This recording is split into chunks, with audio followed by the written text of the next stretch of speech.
Hello बच्चों, let's see this question and here this question say what is the significance of the preamble to the Indian Constitution।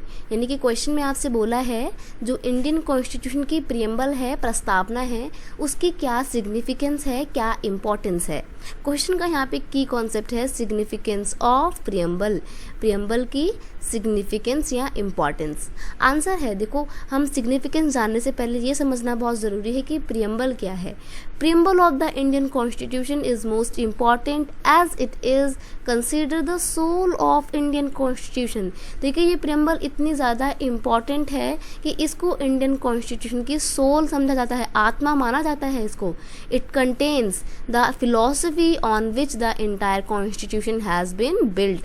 Preamble क्या है? Preamble एक वो पूरी book है, book तो नहीं बोलेंगे इसको, बल्कि ये एक वो स्टेटमेंट है, मिनी स्टेटमेंट इसको आप बोल सकते हो, जिसके बेस पे पता लगाया जा सकता है कि इंडियन कॉन्स्टिट्यूशन किस फिलॉसफी के ऊपर बना हुआ है, किस फिलॉसफी पे बेस है, क्या आइडियल्स हैं, क्या नेचर है पूरे कॉन्स्टिट्यूशन का। वो पूरा सेट जो है वो प्रियम्बल कहलाता है। तो यहाँ पे बोला ना कि it contain all the philosophy, ये वो फिलॉसफी अपने अंदर कंटेन रखता है, समाहित करता है, जिसके बेस पे ये संविधान, ये इंडियन कॉन्स्टिट्यूशन बनाया गया है। देखो इंडियन कॉन्स्टिट्यूशन में एक बहुत मोटी सी बुक है जिसको एक बार में पढ़ पाना तो आसान है नहीं। तो ऐसे में क्या कर सकते हैं, ऐसे में अगर आप सिर्फ एक प्रियम्बल पढ़ेंगे तो आपको पूरे कॉन्स्टिट्यूशन का एक ओवरव्यू मिल जाएगा कि किन सिद्धांतों के आधार पे, किस प्रिंसिपल पे, किन आइडियल्स के बेस पे ये पूरा कॉन्स्टिट्यूशन डिज़ाइन किया गया है। इस प्रियम्बल में आपको कुछ स्पेसिफिक टर्म्स जैसे कि sovereignty, socialist, secular, democratic Republic, in the preamble suggest the nature of state. जो टर्म्स हैं यहाँ पे हमने जिनकी बात करी, सॉवरन का मतलब होता है संप्रभुता। इट्स मीन एक कंट्री अपने आप में क्या है, बिल्कुल स्वतंत्र है और वो अपने डिसीजन लेने के लिए किसी के ऊपर डिपेंड नहीं है, किसी पे ऊपर निर्भर नहीं है। तो ऐसे में उसको सॉवरन कहा जाता है, संप्रभु राष्ट्र कहा जाता है। और इंडिया एक सॉवरन कंट्री ही है क्योंकि ये अपने डिसीजन इंडिपेंडेंटली बिना किसी के ऊपर डिपेंड हुए लेती है। नेक्स्ट है कि प्रियम्बल में सोशलिस्ट वर्ड का इस्तेमाल किया गया है। सोशलिस्ट का मतलब क्या होता है? सोशलिस्ट का मतलब होता है कि इंडिया में जो वेल्थ है उसका इक्वल डिस्ट्रीब्यूशन होगा, अनइक्वल डिस्ट्रीब्यूशन नहीं होगा कि अमीरों को ज़्यादा वेल्थ मिल रही है और जो गरीब है उनकी कंडीशन लगातार ख़राब होती जा रही है। नहीं, इंडिया एक सोशलिस्ट कंट्री है जहाँ पे सबको इक्वल वेल्थ प्रोवाइड की जाएगी जितना वो डिज़र्व करते हैं। नेक्स्ट है, प्रियम्बल में एक वर्ड इस्तेमाल किया गया है सेक्युलर।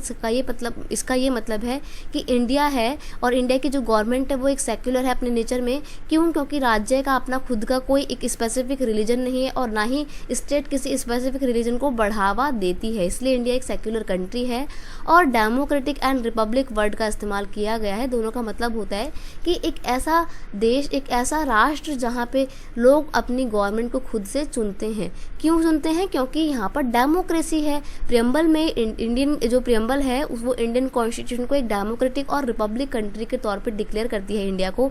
क्यों? क्योंकि इंडिया में जो रिप्रेजेंटेटिव हैं उनको लोगों ने खुद चुना है, इसलिए इंडिया में रिपब्लिक और डेमोक्रेटिक गवर्नमेंट काम कर रही है। तो इन सब टर्म्स से पता लगता है कि इंडियन कॉन्स्टिट्यूशन का और सरकार का कैसा नेचर है, किन सिद्धांतों के आधार पर वो राज्य बना हुआ है। नेक्स्ट है, इस प्रियम्बल में कुछ आइडियल्स भी देखने को मिलते हैं, आदर्श देखने को मिलते हैं, जैसे कि justice, liberty, equality, fraternity reflect the objective of the constitution. और ये जो आइडियल्स हैं इनसे पता लगता है कि इंडियन कॉन्स्टिट्यूशन के क्या ऑब्जेक्टिव हैं, क्या एम है। एम मतलब क्या उद्देश्य है कि इनके आधार पर ये कॉन्स्टिट्यूशन काम करेगा और कैसा देश ये बनाना चाहता है। तो एक मेन ऑब्जेक्टिव है कि ये जस्टिस को प्रोवाइड करेगा। जस्टिस का मतलब हो कि सबको इक्वल न्याय प्रदान किया जाएगा और न्याय के समक्ष, कानून के समक्ष जो है सभी लोग समान होंगे, किसी के साथ कोई भेदभाव नहीं होगा।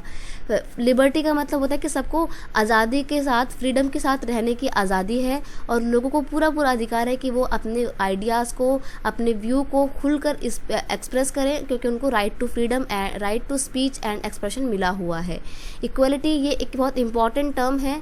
इसका मतलब ये है कि इंडियन कॉन्स्टिट्यूशन में सभी को समान समझा गया है, किसी के साथ ना तो जेंडर बेस पे, ना ही कास्ट बेस पे, ना ही रिलीजन बेस पे या किसी भी बेस पे कोई डिस्क्रिमिनेशन नहीं किया जाएगा, सबको इक्वल ट्रीटमेंट दिया जाएगा। फ्रेटर्निटी का मतलब होता है भाईचारा, यानी कि प्रियम्बल बताती है कि इंडियन कॉन्स्टिट्यूशन में भाईचारे को बढ़ावा दिया गया है और सब लोग आपस में मिलकर रहेंगे, चाहे वो किसी भी क्लास के, कम्युनिटी के, कास्ट के हों, किसी भी रिलीजन के हों और किसी भी कम्युनिटी के हों, सब लोग एक साथ मिलकर रहेंगे फ्रेटर्निटी के साथ, भाईचारे के साथ। ऐसा एक देश, इंडियन कॉन्स्टिट्यूशन को एक देश ऐसा बनाना चाहता है। कौन? हमारा कॉन्स्टिट्यूशन इंडिया को एक फ्रेटर्निटी वाला कंट्री बनाना चाहता है। फ्रेटर्निटी मतलब भाईचारा वाला कंट्री, जहाँ पे सभी लोग प्यार से रहेंगे। तो ये कुछ बेसिक आइडियाज़ थे, बेसिक आइडियाज़ थे जिनके बेस पे पता लगता है कि इंडियन कॉन्स्टिट्यूशन एक कैसा कंट्री बनाना चाहता है, उसका क्या ऑब्जेक्टिव है, क्या एम है एक कैसा राष्ट्र बनाने का। इसलिए एक पूरे कॉन्स्टिट्यूशन का ओवरव्यू लेने के लिए हमारे को प्रियम्बल को पढ़ना बहुत ज़रूरी है। और यही रीज़न है कि जो कॉन्स्टिट्यूशन है उसका एक पूरा निचोड़ प्रियम्बल में दिया गया है। इसीलिए जो प्रियम्बल है वो बहुत इंपॉर्टेंट है। I hope you understand it well. Best of luck.